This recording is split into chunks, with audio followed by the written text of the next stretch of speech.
E não se esqueça de se inscrever aqui no canal dos sócios. E também curtir esse vídeo para não precisar te xingar. Ah, a gente viaja bastante. Será que a gente faz coisa de viagem? Isso foi, né, antes. Aí a gente começou fazendo viagens, não sei o quê, misturou o canal, coisa que o YouTube falou pra gente, vocês estão ficando malucos. Como assim vocês vão misturar 2 tipos de SEO? Isso não se faz num canal, né? E a gente, mesmo assim, mesmo misturando 2 tipos de SEO, a gente chegou a ser o maior canal de confeitaria da América Latina e o maior canal de viagens do Brasil. E no final, acho pelo que YouTube. até isso retroalimentou, porque eu mesma conheci vocês por causa da viagem, e aí então eu comecei a consumir a outra canal. editoria, né? Que era o mesmo canal, mas eu não conhecia quando era só confeitaria nessa época. Exato. Sim. Então, assim. Mas aí, mesmo migrando um pouco para a viagem e aí deixando um pouco a confeitaria, que já me deu um certo alívio ali, de eu não ficar só em cima daquilo o tempo inteiro, ainda assim, não me satisfazia a questão do negócio em si, que ainda Eu acho que a ficava paixão martelando na com- cabeça. com Achava a frágil, né? confeitaria, Eu achava bem que é mais frágil, exatamente. fofa, começou a se colocar cada vez mais da personalidade do dia a dia da Dani, que é mais agressiva também, sabe? Era um personagem muito fofo. E daí ela ficou rendida, que acho que o YouTube ele tem esse poder mais que outras redes sociais, de você se cristalizar numa imagem Sim, que não evolui. tanto é Você é um que eu personagem, mesma você larguei não o gosta que YouTube. você mude. Não Exato. gosta É no verdade. YouTube. Então isso foi ficando Então- pesado pra saúde mental da Dani, essa parada aí. Esse foi o primeiro momento de fato, ver aquilo como um negócio frágil, por mais que desse muito dinheiro. Num outro momento, teve uma viagem específica que a gente fez. Eu não vou poder falar porque envolve muitas pessoas. Tem pessoas que a gente gosta. pessoas que a também, gente gosta. marcas que a gente gosta. Mas nessa viagem em específico, uma pessoa passou muito mal nessa viagem. Da equipe de vocês? Não. Não, que tava viajando Que tava lá junto com a gente. E aí, Outro criador de conteúdo. foi outro criador de conteúdo. E aí, nesse momento, o pessoal todo foi pro hospital com essa pessoa e tal, não sei o quê. E eu e o Paulo, a gente foi jantar juntos. Porque todo mundo tava jantando sempre junto em grupo, né? E foi só eu e o Paulo. E aí, bem nesse momento, eu virei pro Paulo e falei assim, você viu o que aconteceu, né? Você não queria ser a E próxima. E isso digamos assim. aconteceu por quê? Cara, burnout, assim, literalmente da pessoa. Porque eram horas e horas e horas de gravação, num calor extenuante, com muita coisa na cabeça, muita entrega pra fazer, Muita agência, muito departamento de muita coisa em marketing, volta, Muita gente cobrando coisa. cobrando coisa e publi, tal. Não, é pesado. A cada não sei Aham. quanto tempo. E assim, eu acho que nesse dia a gente já tava uns 16 horas acordados. A gente tinha acordado, sei lá, Eu tava com enxaqueca, 4 porque horas da eu enxaqueca o dia manhã. inteiro, eu tive que trabalhar, que não tinha... E o povo que assiste a gente não tem noção, Não, né? não, de o povo que- não tem noção disso, entendeu? Acha que caralho, Que é Eu e a Dani, festa. a gente comprou uma glamour, coca, tá. um hambúrguer. Foi o dia que a gente casou com o Elvis ainda. A gente brindou com o Nesse dia, hambúrguer. né? Foi. A gente brindou com o hambúrguer e falou, daqui a um ano a gente não vai ter mais o canal. E Vocês aí, combinaram, então. e foi uma decisão. Mais uma transição. Aí a gente falou que a gente vai ter que ver o que a gente vai fazer, mas esse não é o que a gente... Eu não quero mais ter o canal, de fato, nem confeitaria, nem viagem, nem nada. Qual era o tamanho do canal?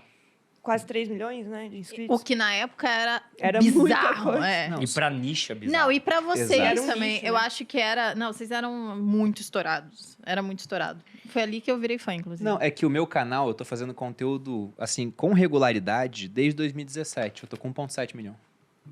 Vocês tinham 3. É. Era muita Confeitaria coisa. francesa. Confeitaria Pois francesa. é. É muito assim, Pois é. o nicho do nicho. É um negócio que é muito mais específico, é mais difícil de crescer nisso. Aham. Do que Exato. finanças. Você pega um monte de gente que quer aprender a investir. Tá falando de economia, você bota lá uma thumb, a preço da gasolina vai cair, subir, já, um monte de gente vai ver. Então foi impressionante e simplesmente você falou, não, vou abrir mão. Aí depois teve o terceiro momento. Então, aí, nesse meio tempo, a gente foi fazendo algumas coisas, porque a gente apesar de parecer doidões, nós somos até, A de gente vai certa maneira, plantando a semente um tempinho conservadores. antes. Desde essa decisão, eu Então- comecei a falar sobre as coisas que eu falava no bastidor publicamente nos meus stories. Eu começo em 2018 a falar nos meus stories sobre tudo que eu dava de palestra, eu e a Dani de consultoria, que tinha a ver com o mercado de influenciador. Então, eu chamava notícias interneteiras. Eu fui vendo como que a galera aceitava. E eu vi que a galera começou a pirar naquilo ali. Não tinha Falei, ninguém que opa, falava isso na tem um internet. caminho aqui para fazer isso daqui, né? Tem um caminho para conversar sobre isso. Começamos a entender o que era um infoproduto. Ao mesmo tempo, essas linhas do tempo correndo paralelo, em 2020, você tem o momento final, que é a pandemia.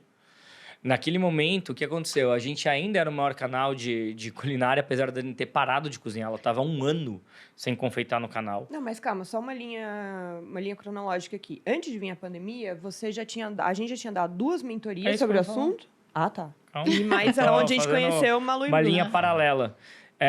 Então, você tem aqui dessa parte da Dani, ela estava 1 ano sem cozinhar. Eu que estava fazendo, eu meti em 1 ano 30 e tantos vídeos com mais de 1 milhão de views no Bigode. Bigode na Tinha cozinha. gente que entrava... Eu assistia muito. Tinha gente que entrava no Bigode e falava assim, esse cara é muito louco. Ele é um cara e o canal dele chama Daniele Nossi. Era muito bom, nem aparecia mais. A Dani não aparecia mais. Não, ela ficou 1 ano sem, Ela sem nem cozinhar, no show. 1 ano. No Você show. virou o Dani. Eu virei o Dani. Quem é? O Dani Nossi. Que já é Dani. Me Dani. E aí, quando veio a pandemia, aconteceu um negócio no mercado também que era muito interessante, que apesar da gente ainda ser muito grande em culinária, teve o fenômeno do MasterChef. Não existia um dinheiro tão grande quanto que a gente ganhava para TV aberta em culinária. Por quê? Porque você não tinha grandes programas de TV aberta. Do tipo de patrocínio que a gente tinha, Electrolux, Nestlé, que são essas marcas que querem se posicionar com público médio, médio-alto, né? O MasterChef e outros programas de competição começaram a tirar todo esse dinheiro. Então, desde 2019, no final de 2018, praticamente todo o nosso faturamento era viagem. E a gente ganhava muito mais dinheiro do que na época da confeitaria. Não estava ruim pra gente. Só que daí, quando chega março e fecha o mundo, o faturamento foi para 0 no dia seguinte. Não é que foi mais ou sobre a menos. fragilidade do negócio. Foi no dia seguinte para 0. Aquilo lá, um olhou pro outro, fudeu. Só que por que não fudeu? Porque desde 2018 eu tava falando de comunidade interneteira. A tal da antifragilidade, né? O que eu faço quando todo mundo leva um murro? Eu já tava plantando alguma coisa em paralelo, uma outra linha narrativa.